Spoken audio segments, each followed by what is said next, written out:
আজকে আপনাদেরকে দেখাবো দুধের পিঠে কিভাবে বানাই।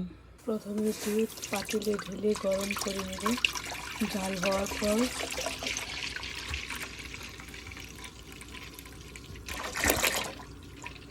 শীতের পিঠা দুধের পিঠা যেটাই বলেন, তো আমি তো পিঠা বানানো দেখাইছি, তো এই জন্য আজকে আর পিঠা বানানো দেখাবো না।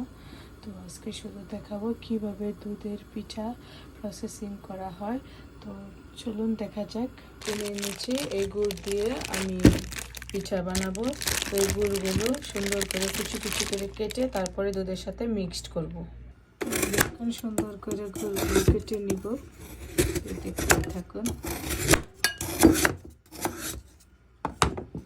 এরকম সুন্দর করে কুচি কুচি করে তারপর মিক্সড করে নেব। আজকে পিঠা বানানো দেখাই নাই, তো পিঠাগুলো আগে বানিয়ে রেখে দিয়েছি।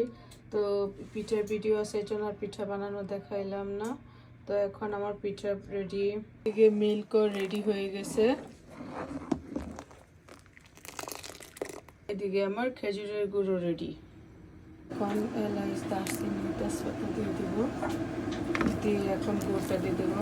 মশলা দুধ ভালো চাল হয়েছে অনেক সময়। তো এখন সব কিছু মিক্সড করে নেব।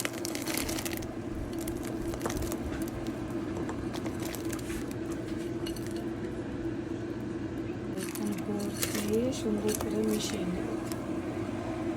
গুড় মিশানো শেষ, এখন আমি পিঠাগুলো দিয়ে দেবো। এভাবে সবগুলো পিঠা দুধে ভিজিয়ে রেখে দেবো।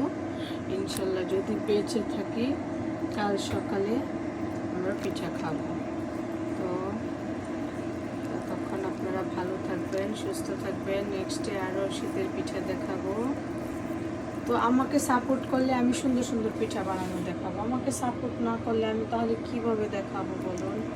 আপনারা সবাই আমাকে প্লিজ ফলো করেন, সাবস্ক্রাইব করেন, লাইক করেন, কমেন্ট করেন, তবেই তো আমরা এগোতে পারবো। আমাদের ইচ্ছা জাগবে। এত কষ্ট করে এত সুন্দর করে পিঠা বানায়, বিভিন্ন ধরনের সিনারি দেখায়, তারপরে আপনারা কেন আমাদেরকে লাইক করেন না, কমেন্ট করেন না, বুঝি না।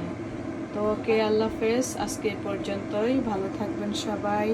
আর ঘরে সুন্দর করে পিঠা বানাবেন। হাজব্যান্ড, বাচ্চা, শ্বশুর শাশুড়ি, নতুন জামাই সবাইকে আমন্ত্রণ করে পিঠা পায়েস খাওয়াবেন। ওকে, আল্লাহ হাফেজ।